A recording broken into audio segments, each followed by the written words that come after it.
সিলেটের সীমান্তবর্তী কোম্পানীগঞ্জ উপজেলায় অবস্থিত সাদা পাথর পর্যটন কেন্দ্রের জন্য দেশে বিদেশে চলছে হাহাকার। নয়াভিরাম সাদা পাথর লুটপাটে বিরানভূমিতে পরিণত হয়েছে।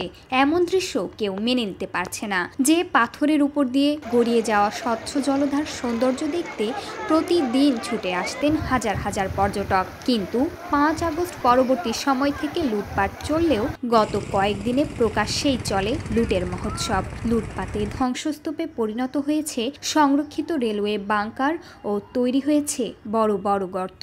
লুটপাট বন্ধে প্রশাসনের তৎপরতা নিয়ে আছে বিস্তার অভিযোগ। এমন ঘটনার প্রভাব পড়ছে পর্যটকদের উপরেও।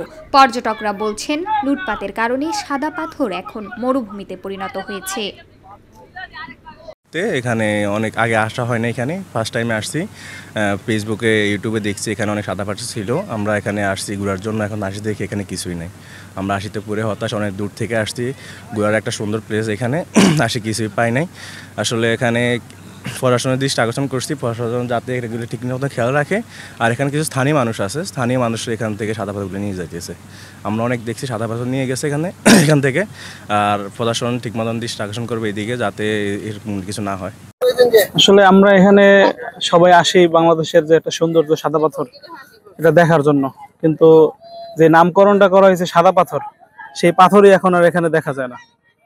তো আমরা প্রশাসনের দৃষ্টি আকর্ষণ করি এবং যারা স্থানীয় ক্ষমতাসীন আছে তারা যদি এই বিষয়গুলো দেখাশোনা করে, তাহলে হয়তো এই পর্যটক এরিয়াটা বাঁচবে এবং এর প্রাকৃতিক যে সৌন্দর্য সেটা আস্তে আস্তে ফিরে আসবে। কিন্তু এখন যে অবস্থা, আমরা ছবিতে বা ফেসবুকে যেভাবে দেখছি আগে, যে সুন্দর সাদা পাথর আছে, পানি ঝর্ণা থেকে পানি আসতেছে, সেই পরিবেশটা এখন নাই। এখন মনে হয় মরুভূমি। সরেজমিনে সাদা পাথর ঘুরে দেখা যায় সাদা পাথর লুটপাটের পর এখন সেখানে ধুধু বালুচর আর ছোট বড় গর্তে ভরপুর। ভেসে উঠেছে ক্ষতচিহ্নগুলো। সাদা পাথর লুটের ভিডিও ও এখনকার দৃশ্য নেট দুনিয়ায় ছড়িয়ে পড়ার পর তা দেখে ক্ষোভ প্রকাশ করছেন সবাই। একটি পর্যটন কেন্দ্রকে এভাবে ধ্বংস করা হলেও তা ঠেকাতে প্রশাসন কী ভূমিকা রেখেছে সে প্রশ্নও উঠেছে। আইন শৃঙ্খলা বাহিনী বলছে অবৈধভাবে বালু পাথর উত্তোলনের ঘটনায় জড়িতদের বিরুদ্ধে প্রতিনিয়ত অভিযান পরিচালনা করা হচ্ছে। আপনারা অলরেডি দেখেছেন আমাদের এখানে সাদা পাথর পর্যটন সহ জাফলং সহ প্রত্যেকটা জায়গায় আপনার এই পাথর এবং বালু যারা অবৈধভাবে উত্তোলন করে তাদেরকে আইনের আওতায় আনার জন্য প্রতিনিয়ত অভিযান পরিচালনা করা হচ্ছে। টাস্ক ফোর্সের মাধ্যমে করা হচ্ছে, পুলিশ নিজে করতেছে, তারপরে আপনার আমাদের যে বিজিবি আছে তারা, আমরা সবাই মিলে সম্মিলিতভাবেই অভিযান পরিচালনা করছি।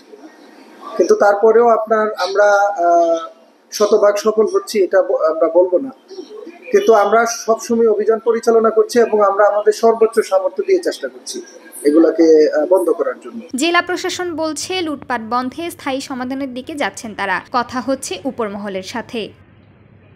আশাবাদী হচ্ছে কি আমরা একটা সলিউশনের দিকে যেতে চাচ্ছি আর কি। আপনি এটা মূল্যবান সম্পদ, প্রকৃতি পরিবেশ, পাথর বলেন বালি বলেন, প্রাকৃতিক পরিবেশটাও একটা মূল্যবান সম্পদ, গাছপালা প্রকৃতি এটাও একটা মূল্যবান সম্পদ। এটা প্রিজার্ভ করার জন্য আমাদের যে উদ্যোগগুলো নেওয়া দরকার সেগুলো আমরা নেওয়ার চেষ্টা করছি।